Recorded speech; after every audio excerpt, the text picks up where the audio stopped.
Hello, Facebook world.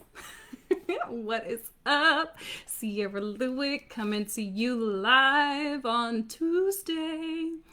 And I love it, always says I've only been live for 2 seconds, but we know you, Facebook. We know that we've really been live for like 10 seconds when everyone's like, typically people are like staring down and they're looking around. I know that there's the lag there. So we are live on Tuesday.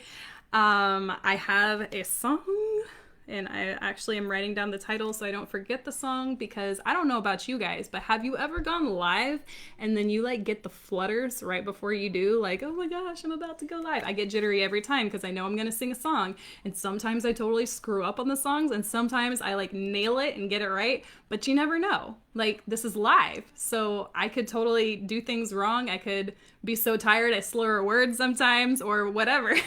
So if you are tuning in live, put live down in the comments below. If you watch this on the replay, put replay down in the comments below. If you tune in live, you had better freaking comment. We live off of these comments. I love the engagement. It's quarantine time. It's fun. This is the party. This is what we do. Some places have opened back up, but there's still a lot of places where it's shut down for people. So let's help the people who are not going out and who are not getting that interaction by commenting down below, letting everybody know you're here.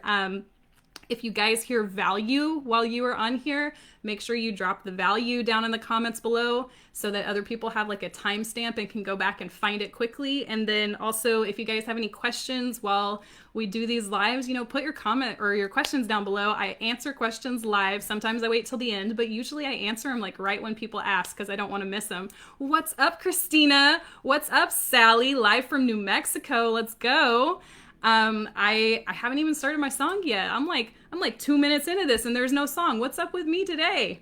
Okay, I actually didn't write down the title of it. Give me just 1 second. I'm still a little jittery. So like I said, like I asked, have you ever gone live and like right before you go live, like you all of a sudden your heart starts fluttering? Yeah, that's totally me. Like I do that almost every single time it happens. So, When I Fall in Love. That's the song I was going to sing today. So while we are waiting for more people to tune in, I start with a song because it takes Facebook a couple minutes to get people to jump on here. So are you guys ready? Let's go.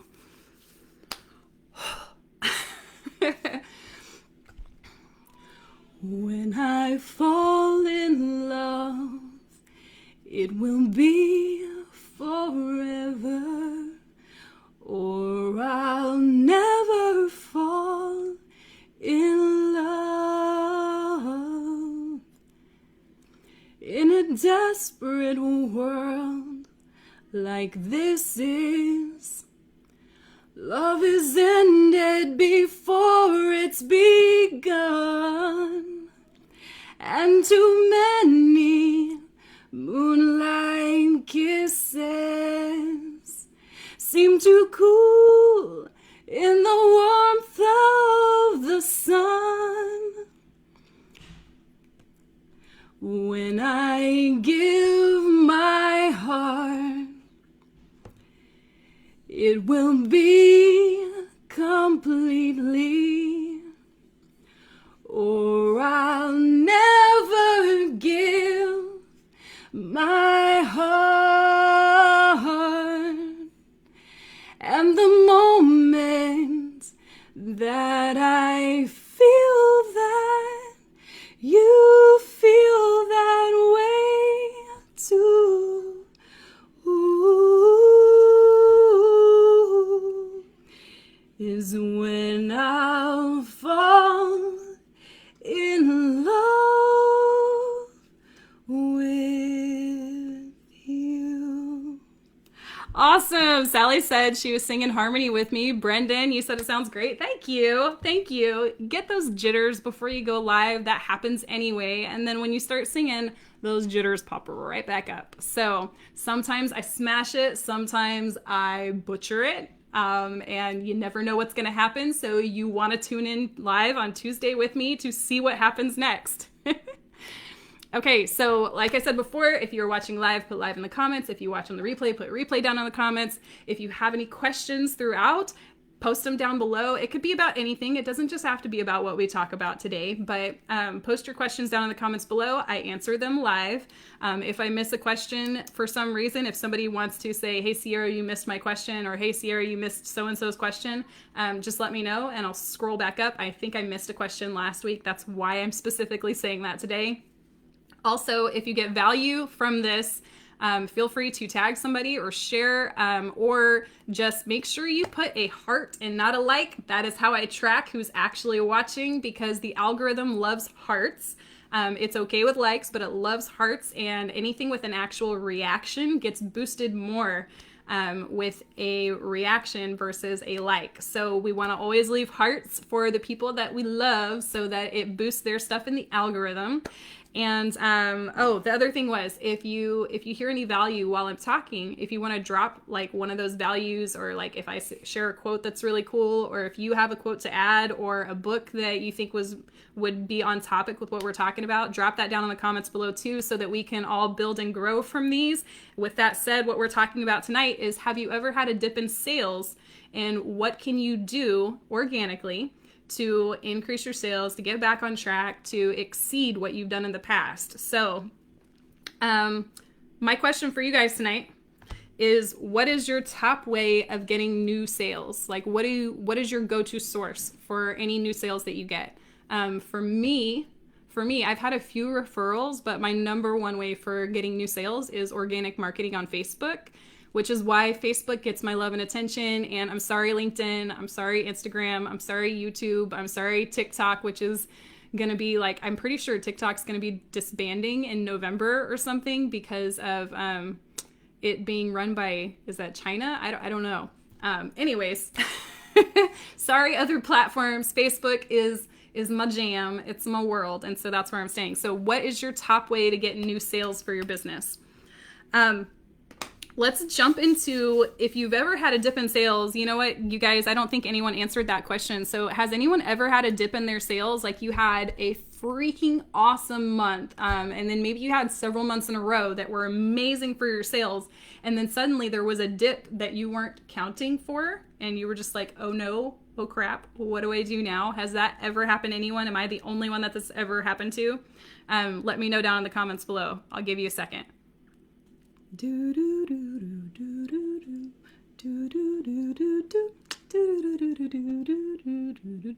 don't know. There's actually a lag in the algorithm, so I probably shouldn't wait. So if you've ever had that happen, let me know down in the comments below. Christina says yes. Yes. It's not a fun feeling, but at the same time, you know what it means. And this is like the first point. I actually have five different points of what you can do to like flip that around and turn that from, you had an awesome month to you have a dip, to turning that back into like wicked awesome sales again. So the very first point is to go back and review your good months. And don't just review the moments that they were good. Review what your activities, what your team's activities, what your business's activities looked like in the weeks leading up to your super awesome week or your super awesome month. Like, look at the activities that went in before. Because, like, for instance, at the beginning of last month, I had a couple calls with people, and those were going to be pretty good calls. But that week I hadn't done a whole lot of organic. Prior before that, I dropped on my organic, and at the beginning of the month I had only 2 calls with people. And so instead of having more calls like I was used to, I only had 2. And guess what? Those 2 weren't even from my organic. They came from referrals. And so looking at that, I was like, oh no, the stuff that usually produces for me is not producing, which means that I slacked in an area. And I don't mean Slack like the app on your phone that you use to communicate with your team. I mean like I like dropped the ball hardcore. And that's why that one week just kind of fell flat. Hi Joy and Shane. I don't know which one of you it is that's on here. So hi to the both of you. What's up? He said, no, what do I need to get for the first sale? Or what should you focus on? Yeah, this is actually going to be really helpful for that. There's a couple points that won't apply to you yet, but you'll definitely want to come back and watch this at some point in the future once you have that data to track. So for the first point, the thing is to go back and review those activities that led up to that moment or that month of good sales, or the week that was like really high in sales or something. You want to go back and review, like, what were your activities? What were you doing? And sometimes, I don't want to say that every activity leads to sales, because not every activity does lead to sales. But sometimes there are key indicators of things that you can replicate, and just go take the things that worked before and just start doing them again. Because a lot of times we get so busy in, whether that's client fulfillment, product fulfillment, whatever the kind of fulfillment is, we get so caught up in that we forget to go back and make sure that we're still sticking with the little minor activities that we just need to do consistently. So go view where your time is spent. And some of the things that I track for myself, these are things, if you're not tracking this, Brendan, this would be good for you, is you want to track how many conversations you're having with people. Like, not just any kind of conversation. And that is something that you do want to track. You want to keep up with it. Like, how many conversations a day are you having? You don't have to track every single individual conversation, because that could be tiresome. Like, I'm adding friends all the time. Some of them look like my avatar, and some of them just look like they might be a good networking relationship. And so some of them don't look like they're my target audience, and that's okay. And I comment and I talk to everybody in conversation, but those aren't conversations that I'm going to track as, this is going to increase my revenue, this is going to help me in my business. I only track the conversations that are actually vital to my business. So if the conversation is about my business, that's what I'm tracking. And so typically I try to do 5 to 10 of those a day during the middle of the week. I don't do that on Saturday and Sunday. I give myself kind of a mental break from that, but I try to do about 5 to 10 of those a day. Typically, if I get 5, I feel really confident. I see Sally says, how do you track the hashtags or spreadsheet? So for my tracking, I utilize my productivity planner. And so in my planner, I have all of my activities like logged in there. So if I have, and then for conversations, if I have very specific conversations that I feel are going to lead to sales, I personally like to write things down. So if I was a person who loved online things, I would 100% create an Excel spreadsheet. If you are that kind of person, I recommend creating a spreadsheet for yourself.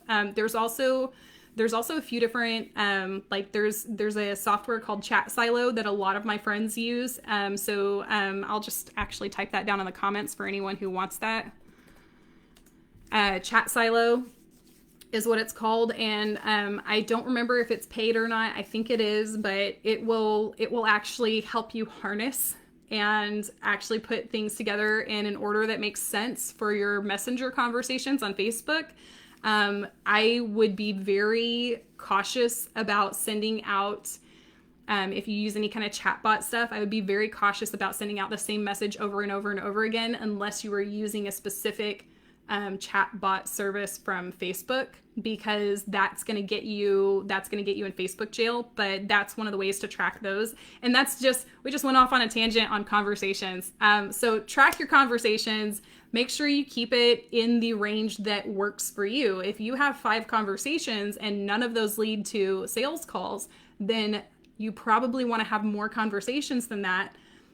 Because you need enough information to give yourself some data. If you do 5 conversations every single day for a week, and that's 25 conversations, and then out of those conversations, none of it turns into any kind of sales for your business or any kind of sales calls, then you want to go back and look at, maybe I need to change the way I'm doing conversations. But if you've only had 5 conversations total, that's not enough data to say that you're doing something good or doing something that needs work. That's not enough data. You absolutely have to have more data to be able to know that. So I track conversations. I track what kind of post I'm posting.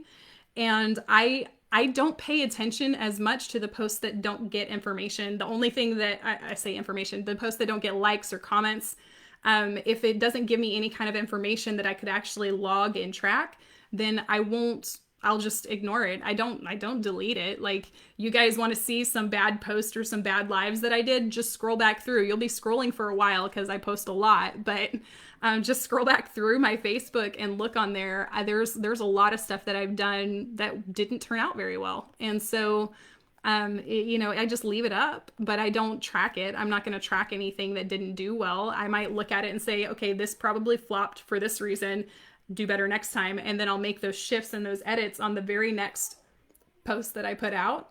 And when I make those shifts and those edits, then all of a sudden it does better. So that's that. Okay, Chuck says, LinkedIn is working for me today. Your first 2 true strategy sessions are booked. That's great, man. That's great. From messaging. So now that you nailed it down, you focus on 1 of 3. That's awesome. I'm so excited for you. And I loved the progress that your Facebook page was making too. So that's exciting. Did I miss a question before? I saw somebody else commented up above. Okay, no, I think we're good. Good. Okay, so I track my conversations, I track my posts, and I track like where I'm posting to, and pay attention to the kind of feedback that I get from my posts. Like I went into this one group, and now that I'm thinking about it, it was great because I got a lot of engagement on this post, but at the same time, I didn't think that something was going to be so controversial. So I shared in a group about not giving away value for free. And everyone was like, I don't agree with that. You have to give away lots of value. And that's how, like, if you give away lots of value, then people will come back. Guys, do you get value from my lives? Because I do give away, but I'm not giving it away. I'm just talking. Like, this is just normal conversation. Like, if you were over here at my house and we were having coffee together, we would have this as a conversation. Do you guys get value from these lives? Do I share information that's actually valuable for you? Like, let me know down in the comments below. But I do that, but I'm not gonna share my offer for free. Like, you're not gonna get, like, if it's something that people are paying me for, and not everybody's gonna get the same thing that people are paying me for. And that's what I was talking about in that post, is people a lot of times feel that need. I was raised in the church, and it was almost like there was this external pressure that was put on me. And I don't think anyone specifically ever said it, but it was the way that things were talked about, that there was this pressure to give back to the community. Like, if you had a talent or a skill, you were supposed to give it away for free to the churches.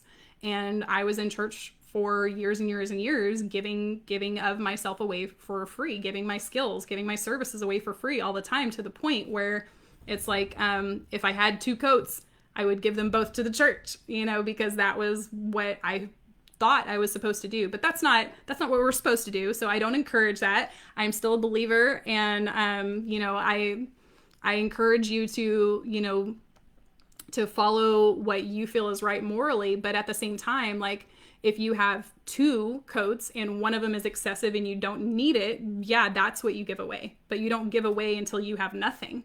And so if you have a business, how this translates over to business, if you have a business and you are giving away your services for free to anyone, and you're not making enough revenue for yourself, you should not be giving your services away. You need to put, you can absolutely 100% transform people's lives and give value into their life, and they can pay you. And that's where I stand on that. Yeah, another tangent that had nothing to do with that, that post there. So I asked a question earlier, and I still want to know, what is your top way for getting new sales? So I shared what mine was at the beginning of this video. So I track my calls. I track how many calls I'm scheduling. I track how many conversations I'm having. I track how many posts I'm doing. Those are just some of the key indicators for me for whether or not I'm actually making moves in the right direction for sales. And so one of the things that you want to do after you go back and look at your tracking on your really good months is see what activities have you maybe picked up, because a lot of times we pick up some new activities along the way, or we add something into our schedule. So look at what activities you picked up and eliminate some of the new activities that are not adding value where you need it to add value. You have to definitely 100% pick your priorities. And I just thought about something that I want to shift is my schedule changed, and my schedule of working out with my personal trainer changed. And that was one of those things when I was visiting my personal trainer, and it seems so weird. Why would physical exercise suddenly help you get more sales? But when I was working out with my personal trainer consistently, I had higher energy. I was more on top of things. I was more on point with what I was doing. I was able to sustain my energy longer throughout the day. And so that's one of those things that if you are not doing that, I would add that into your day.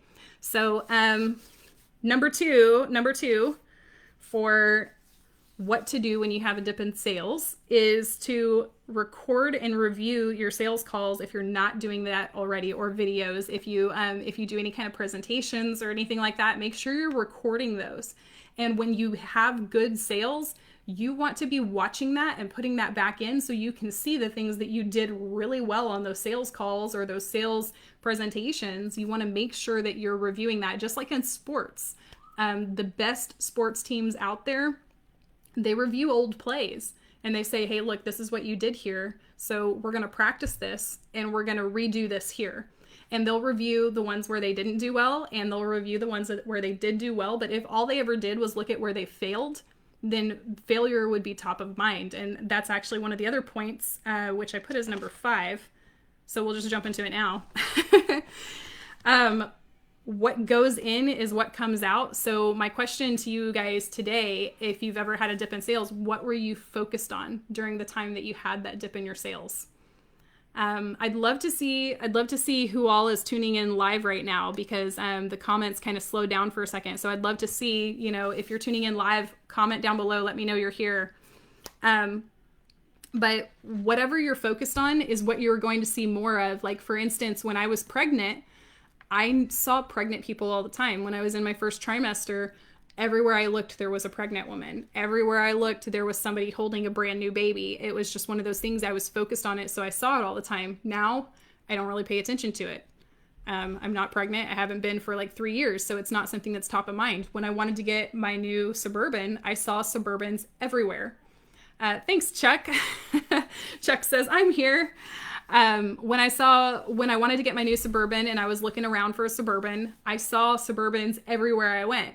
When I'm thinking about my husband, because he has a very specific car, I'll see cars that look like his everywhere I go. And it's because it's what's top of mind. So the same thing happens in your sales. If you're worried about not getting sales, you're probably going to do things subconsciously that prevent you from getting sales. And you might even get to the point where you're like, I don't want to do the activities. Like, I don't feel like doing it, because it's been such a focus for you that your brain tries to save you. And your brain's like, oh my gosh, she's afraid. I'm going to protect her or him.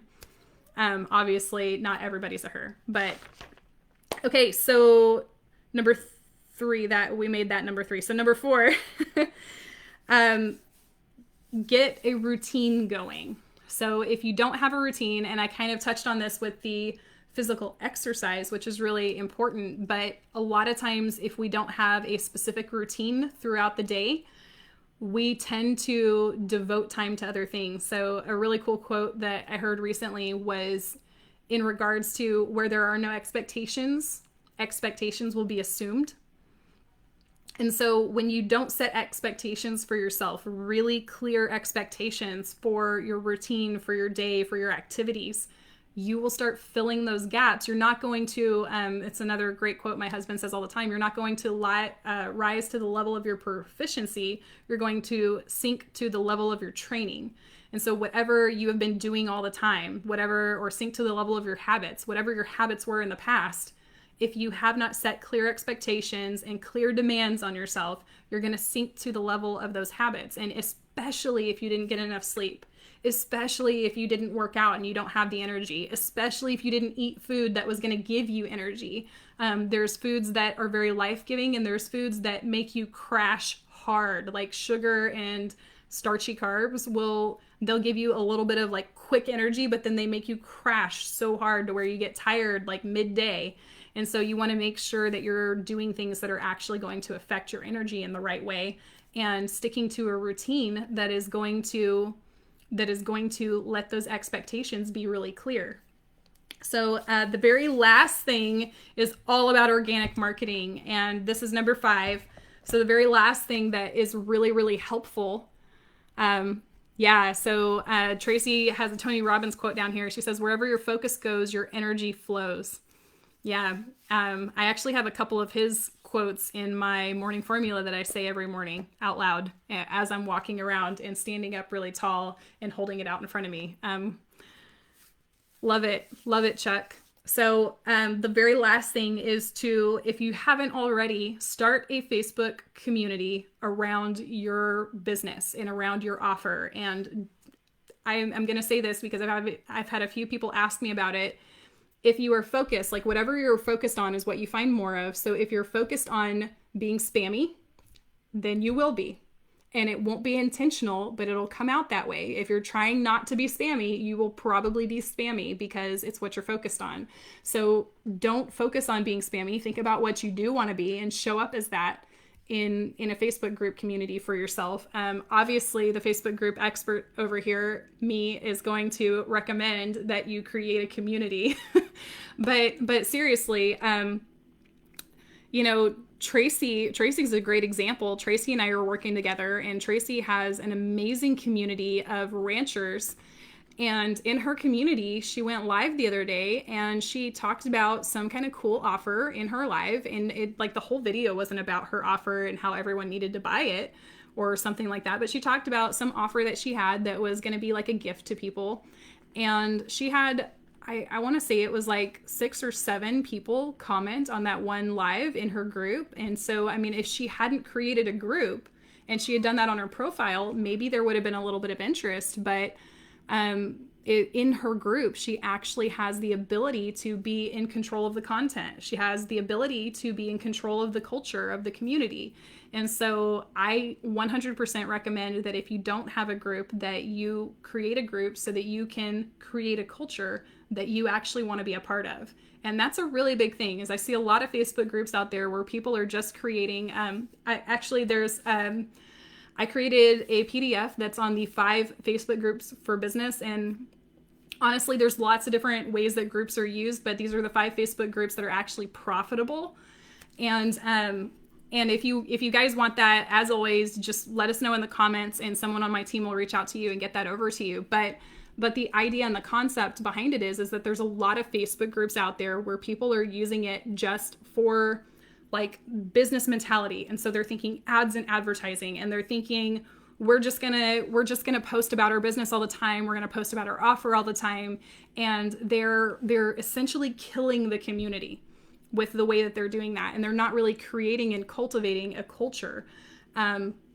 And so you just want to make sure that when you're building out your group, that you're actually building it in a way that makes people want to stick around, makes people want to stay. And so just, again, build a group you love. There's no reason to build a group that's just all business all the time. Like, you can build it around principles and core concepts and purposes and missions and all of that.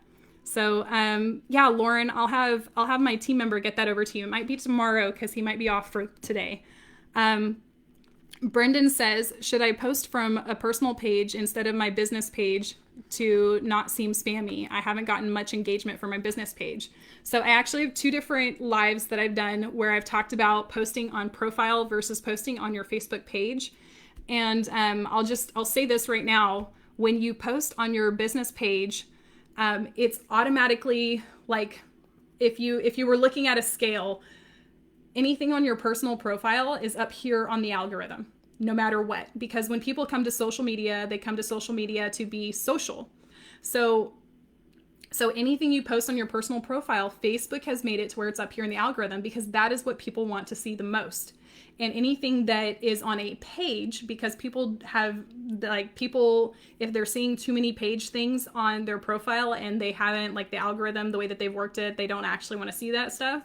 If they see too much of that, people have left the platform. So Facebook was like, okay, people don't want to see that as much. So anything on a page is, like, here in the algorithm. So what you have to do to boost your page in the algorithm is you have to make your information on your page something that people search for without the algorithm.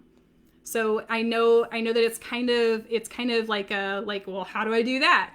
And it's really, you have to be entertaining. You have to provide some kind of news source that's going to be interesting for them, like whatever your target audience is. You have to provide a news source and you have to be entertaining. Those are the 2 main things for creating a business page that people actually search for. Let's see.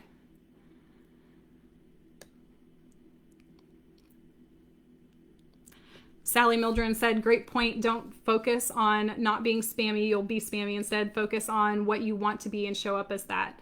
Yeah, and you gotta think about that from a leadership principle, because however you show up is how everyone else is going to show up. So if you show up with core values that you want to have in your life, you're going to attract the same people who have those similar core values, and then those people are also going to start showing up in that way. It was really cool. I joined a mastermind group about 6 or 7 months ago, and some of you guys know this, so just keep in mind, not everyone that comes to my page is from our mastermind group, so shh. But when I joined this mastermind group a long time ago, like it was essentially, and I, if anyone watches this from the team, I love you guys. I totally love you guys. But it was essentially dead. Like people barely posted in there at all. They didn't know how to like show up and connect. And people weren't really talking to each other very much, and they weren't really creating a community in there. And after I came in there, I just started showing up, and I was just like, well, I'm going to get the most out of this no matter what. And so when I went into this group, and this is what I recommend for you too, if you're going into a group, just go in there and start showing up, and show up as the leader that you are, because you are a leader. And when I came into this group and I started showing up, there was somebody else who saw the way I was showing up and they really liked it. So they just started doing the same thing. And then other people started doing the same thing. And then now the community, it's ridiculous. It's a very tight-knit community of less than or right around 500 people. And this tight-knit community that hovers around 500 people still gets like 40 posts a day from its members, which is ridiculous. It's like off the chain. It's so much fun in there. And so some of you guys know which group I'm talking about. But that group, like if I hadn't just decided that I was going to show up the way that I wanted and be the leader, then nobody else would have started showing up like that either. So sometimes you have to be the change that you want to see, right? Does anyone have any questions? We're just over 30 minutes, and I don't want to take up everyone's time. I respect your time. I know you respect mine. And so I don't want to take up your entire Tuesday night. You guys go enjoy your families and whatnot. Brendan says, mahalo. What does the nui part mean? I'm not familiar with that.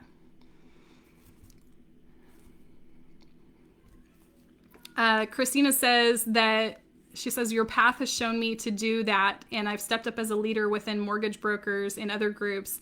I wasn't even clear on that until you said it. Yeah, absolutely. 100%. And one of the coolest things is that to be a leader, all you have to do is show up as one. And if you guys haven't read any, like the best books that I recommend for leadership are going to be John Maxwell's. And one of the things that I went through a couple of years ago that was just life-changing for me was the Maxwell Plan. And so if you guys are looking for any kind of leadership program, it is very self-led. There's not anyone holding your hand on that. And there's not really an accountability partner. But I read through the book that went along with it. And then there were exercises whenever you actually purchased into the Maxwell Plan. And it was great. So if you guys want something for leadership, that's a great source for that. I also recommend the 5 Levels of Leadership and the 21 Irrefutable Laws of Leadership by John Maxwell. Those are really great books. Absolutely, Brendan. Have a great night. So if nobody has any questions, I'm going to go ahead and log off for the night. But if you have any questions, I'll give it another minute. As always, I sang at the beginning. Did I butcher the song tonight, or did I do it really, really well? I don't know. You're going to have to watch the replay to find out. And then we also talked about whenever you have a dip in sales, what are the main activities that you need to evaluate and focus on so that you can actually move forward and exceed previous months of sales. Not only recover from your dip, but exceed those previous months. I think, if you had a dip in sales, you absolutely have to exceed what you did to be able to recover from the possible loss that you had. Absolutely, Sally. Glad to be here and glad to deliver the value to you guys. I love this. This is one of my favorite times of the week, every single week. And so, man, to think I've been doing this for more than 5 months now, I think. I've been going live. I'll have to go back and look and see. I'll tag it in the comments how many months I've been doing this now. But every single Tuesday, I even was on vacation one time and went live. It was the lighting was awful. The background was awful. All of that was awful. The internet connection was awful, but I still did it and I showed up. But if nobody else has any questions, then we are good for the night. We will call it for this Tuesday, and then I will see you guys again next Tuesday. Oh my gosh, we get to see each other again. It's amazing. Yeah, just being silly. So you guys have a great night, and I will talk to you next week.